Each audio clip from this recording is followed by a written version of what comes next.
अभी और कितने दिन बहस करनी है राहुल गांधी के लंदन में दिए हुए बयान पर, ताकि इस देश का सम्मान, देश की छवि वापस आ सके? कितने दिन और बहस करेंगे हम लोग? कोई लंबा वक्तव्य नहीं देना, सिर्फ दो बातें। हाँ। ये कहते हैं जेपीसी गठित करिए, जेपीसी गठित करिए, कहा ना, वो देश बर्बाद हो गया। आपके ही वाक्य से लेता हूं, बताइए बोफोर्स की जेपीसी का कौन अध्यक्ष था? बताइए, आपको पता है क्या? और क्या उसका निष्कर्ष निकला था और कितने दिन में निकला था? दूसरा, आपने कहा कि महंगाई सबसे लोएस्ट पे है। मैं चुनौती से कहता हूं, G7 है, G20 कंट्री में एक कंट्री का नाम बताइए जहां महंगाई हमसे ज्यादा हो।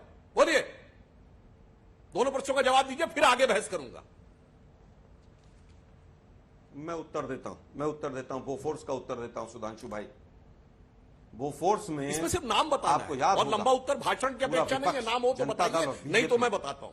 सुनिए, मैं छोटा सा उत्तर बोफोर्स की जेपीसी ने कितने दिन में क्या निष्कर्ष निकाला था, कौन उसका अध्यक्ष था? के आप लोगों ने मॉडल बनाए थे। अच्छा, चलिए आज किस पे आइएगा, और ये बताइएगा कि कौन सा ऐसा देश है G7 या G20 में जहां महंगाई की दर हमसे ज्यादा है? बोलिए।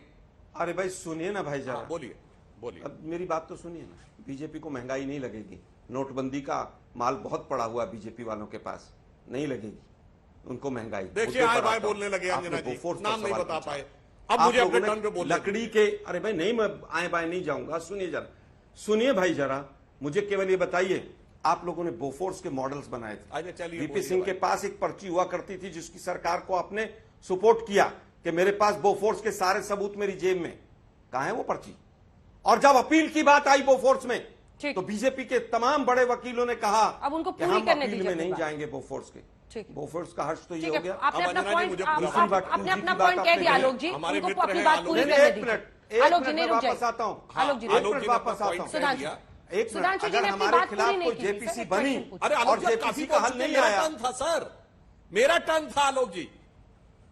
नहीं, मैं केवल दो, आपने दो सवाल पूछे, मैं दोनों का उत्तर देता हूं। जवाब दे। दूसरा सवाल आपने, एक मिनट भाई ऐसे मत करो। हाँ, नहीं आपने दे दिया। मैं दूसरा एक सवाल आपसे पूछता हूं। 2 वाक्य से ज्यादा आलोक जी रुक जाइए। 2G में, अरे भाई सुनिए ना, बोफोर्स के लकड़ी के मॉडल कहां है मैं नहीं पूछ रहा हूं आलोक जी, ये फेयर मैं केवल ये कह रहा हूं कि 2G में आप लोगों ने चिल्ला कर कहा 1,70,000 करोड़ का घोटाला हो गया। कितने लोग 2G में जेल में है जरा बता दीजिए। तब भी आप गुमराह करते थे, आज भी गुमराह। आलोक जी है, उनको अपनी बात पूरी करने दीजिए प्लीज सर। अच्छा, अब मैं बोल रहा हूं।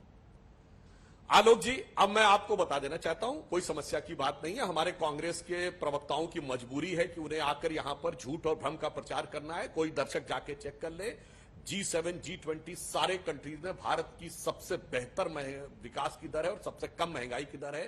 Global rate of growth 2.9% projected है, भारत की 6.1। यह IMF की चीफ क्रिस्टीना जॉर्जिएवा का 2 हफ्ते पहले का इंटरव्यू है, इसलिए आकर वो प्रचार करते हैं। अब जेपीसी पे जवाब देता हूं। जेपीसी बनाई थी राजीव गांधी सरकार ने बोफोर्स पे, जिसके अध्यक्ष थे वी शंकरानंद, और उसने आनंद फानंद रिपोर्ट देकर राजीव गांधी सरकार को क्लीन चिट दे दिया था, जबकि हकीकत में तो बाद में क्वात्रोची का बैंक अकाउंट तक मिल गया था। बाद में तो वो बैंक के खाते भी मिल गए थे। और आलोक जी वीपी सिंह का नाम ले रहे हैं, वीपी सिंह तो राजीव गांधी के फाइनेंस मिनिस्टर थे मान्यवर।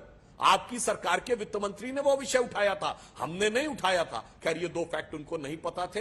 यह सिर्फ मैंने यह प्रमाणित करने के लिए किया कि जेपीसी से क्या निकलता है और असली जांच से क्या निकलता है, इसमें जमीन आसमान का अंतर है। मगर मैं एक बात कहना चाहता हूं, अब जो इन्होंने बातें कही थी उसका क्रमवार उत्तर। ये पुलवामा के ऊपर बात कर रहे थे। अरे भाई, पाकिस्तान के तत्कालीन विदेश मंत्री फवाद चौधरी पाकिस्तान की नेशनल असेंबली में बोल चुके हैं कि हमने पुलवामा तक घुस के मारा और इमरान खान की कयादत में यह हमारी कौम की बहुत बड़ी फतेह थी। उन्होंने जो किया, ISI को बुलाया और उसके बाद हमने क्या हाल करके दिखाया सर्जिकल स्ट्राइक और बालाकोट में, कि उसके बाद वही इमरान खान नेशनल असेंबली में बोला कि हिंदुस्तान उससे कुछ ज्यादा खौफनाक करने की फिराक में है जो बालाकोट में किया था। इसका मतलब बालाकोट कितना खौफनाक था, जिसका आप सबूत मांग रहे हैं, वो बोल चुके थे। तो हमने जो किया उसके ऊपर करके दिखाया था। सुधांशु जी, एक सवाल है सर आपसे। अब आज की बात पे आ रहे हैं। सुधांशु जी, एक सवाल है आपसे पूछ लूं। राहुल जी की प्रेस कॉन्फ्रेंस पे बोलिएगा। मतलब बीजेपी कह रही है कि उन्होंने अपराध किया है, विदेश में जाकर देश की छवि, देश के सम्मान के साथ खिलवाड़ किया है। अगर अपराध है तो इसकी कोई सजा भी होगी, वो कीजिए और आगे बढ़े ना देश। कि अब रोज यहां बैठ के हम लोग राहुल गांधी ने ये बोला था, अब राहुल गांधी ने ऐसा क्यों बोला, राहुल गांधी पर माफी मांगे आकर देश की संसद में, ये कब तक चलेगा? अनंत तो चल नहीं सकता। तो क्या सजा है सर इसकी? ये अगर अपराध है तो इसकी क्या सजा है, कौन सी सजा है, कैसे दी जाती हाँ, है? बहुत अच्छी बात आपने कही। करिए सर, बताइए देश को आगे। बहुत अच्छी आपने बात काम कही। धाम कौन ऐसा व्यक्ति है जो अपना अहंकार इस देश से ऊंचा मानता है?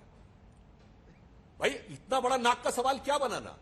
आपने ये कहा ना कि लोकतंत्र के रखवाले लोग इससे अनभिज्ञ हैं देश, और उन्हें प्रतिक्रिया क्यों नहीं कर रहे? मुझे आश्चर्य है। इतनी बड़ी बात आपने एक विदेशी प्लेटफॉर्म पे कही, माफी मांग लीजिए, पर कैसे मांगेंगे साहब? ये तो उस खानदान के वली अहद सल्तनत है जिसने India is Indira and Indira is India कहा था। देश तो मेरी पपौती था, मेरी नाक देश की नाक से ऊपर है। कैसे मान लेंगे भाई ये इतनी आसानी से? समस्या यहां है। अगर केवल ईमानदारी से बात करें तो सारी बात खत्म। और आज की प्रेस कॉन्फ्रेंस पे एक बात कहता हूं, आज राहुल गांधी जी क्या बोले? ये सारे डिफेंस के कॉन्ट्रैक्ट कैसे मिल रहे हैं अडानी? मुझे लगता है राहुल गांधी जी को जानकारी नहीं है। अडानी को नहीं मिल रहे हैं मान्यवर, दूसरी बड़ी बड़ी कंपनियां हैं डिफेंस कॉन्ट्रैक्ट जिनको मिले हैं, वो कोचीन शिपयार्ड को मिले हैं, मडगांव डॉक्स को मिले हैं, प्राइवेट में L&T कई बड़ी कंपनी है जिसको बहुत ज्यादा मिले हैं। मगर मैं पूछना चाहता हूं, ये डिफेंस के कॉन्ट्रैक्ट जो भारत में डिफेंस का प्रोडक्शन होने लगा, उससे लेके दिल में दर्द हो रहा है क्या? क्योंकि आपके जमाने में तो आप मिसाइल बना लेते थे, गन नहीं बनाते थे। अब गन बनने लगी भारत में। गन का तो व्यापार होता था, बाहर से खरीद और उसमें कमीशन होता था। हमारे जमाने सैटेलाइट बनाते थे, फाइटर प्लेन नहीं बनाते थे। अब एयरबस का टाटा के साथ हुआ है ना, अडानी के साथ तो नहीं हुआ है। दोनों झूठ का ये प्रचार, और मुझे लगता है दिल में ये दर्द है कि डिफेंस प्रोडक्शन होने की वजह से अब डिफेंस की खरीदारी के जो वो थे, जो भी कमीशन थे, उनके लिए समस्या पैदा होने वाली।